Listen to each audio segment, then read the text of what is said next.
What's up viewers, it's Eric from B-Side. Today we have here a 2016 Toyota Tundra. We're going to be installing the front camera interface CS6EP. It's a plug and play install which still requires you to route the front camera from the front of the car. It's a little bit of work, but on the radio side of things, it's going to be all plug and play and very easy. So let's go ahead and get started. Alright, now that we're in the car, the first step is to remove this shift knob. Just simply turn it counterclockwise. And next step we want to do is remove this garnish piece that surrounds the shift knob. How you do it is grab a panel removal tool. You're gonna stick it between this and the bigger panel piece and then pry it off. It's only gonna be held by clips, so it won't take too much force. And the next panel we want to remove is this big panel here that surrounds the larger area of this center panel. Raise your armrest here and gently, just taking one section at a time, just pull and remove the clip. It's all just being held by clip. Okay, the next step is we want to remove this piece over here, which includes all your USB auxiliary and cigarette lighter jacks. So we're going to do this by using a special panel removal tool. You're going to need a panel removal that's curved like this. Okay, and simply starting from this side, you're going to stick it in here and gently just pull it towards you. Okay, once you have this removed, you'll find that there's a couple of plugs that are connected. Just remove them one by one. Okay, the next step is to remove this center area. It's climate control. This is all just being held by clips, so just pull here and just pull towards you, just like that, and you'll find that there's one connector behind. Unplug, and after you remove that, you'll find that there's 4 10mm bolts that's located under your radio. 2 are in the inside and 2 are on the outside. So grab a socket wrench, a 10mm one with an extension, and we'll be removing them one by one. Once you remove all the 10mm bolts, 4 of them, grab a hold of a large blanket just like this. Put it aside here where you're gonna sit your radio, and just grab a hold of it from down here and pull it gently towards you. Behind the radio, you'll find that there's these 2 connectors on top that's facing you. These are the 2 connectors we're going to be working on.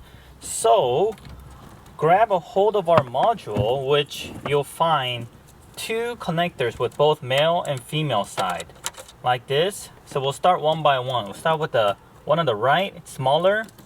Just grab, push the clip and just pull it out. Very easy.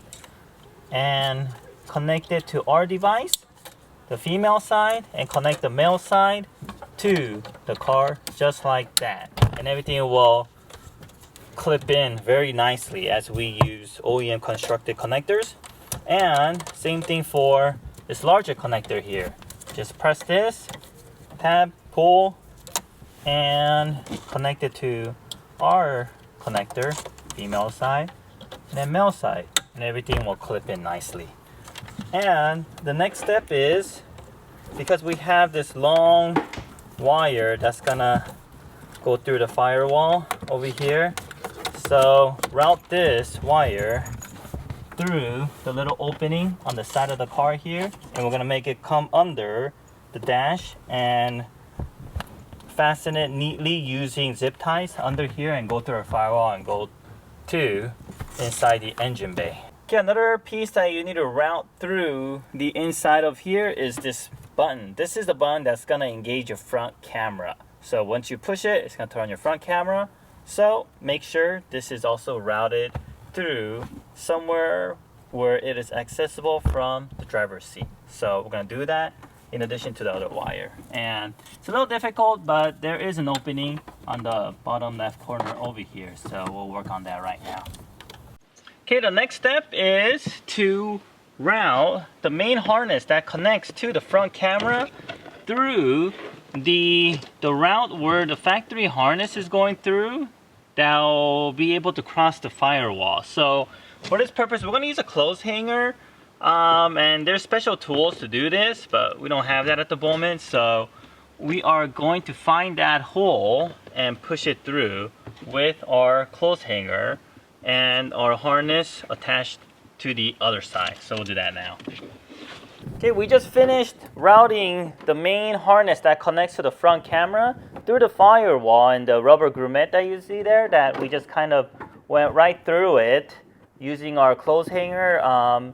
And make sure you silicone the area just for a secured airtight fit so that you won't, there's no fumes or anything that comes through it. That's very important. Okay, we just mounted a custom made front camera and we just kind of screw it on from the back. So depending on what your front camera or where you're purchasing and what type of grill you have, your installation for your front camera may differ a little bit. Or if you have a different front camera, you might end up mounting it under here or between the grill, or just for your liking and the angle that you're looking for, it may differ.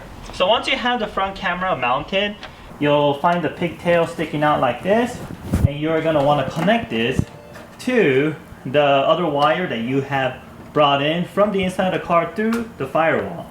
So we're going to carefully route this, and we're going to connect it together, and we're going to cover it up with the wire loop, zip tie it very nicely. Let's go back to the underside of the driver's side cockpit where the main harness is routing to. Grab some zip ties and we are going to organize it so that it will not be in the way of your driving. And we're gonna move it all up behind where you can't see this wire that's hanging down. Okay, so we have everything connected and we're ready to put the radio back to how it's supposed to be. But before we do that, let's organize the wires back here. We have a lot of things going on in this car. In addition to the front camera interface that we just installed, we also have the smartphone mirroring system and also the OEM Audio Plus kit, which is very awesome, by the way. Okay, now that we have neatly put all the wires and adapters and all that good stuff behind the radio, we're gonna reverse order the installation process, put all the factory panels back on, and that's gonna conclude our installations.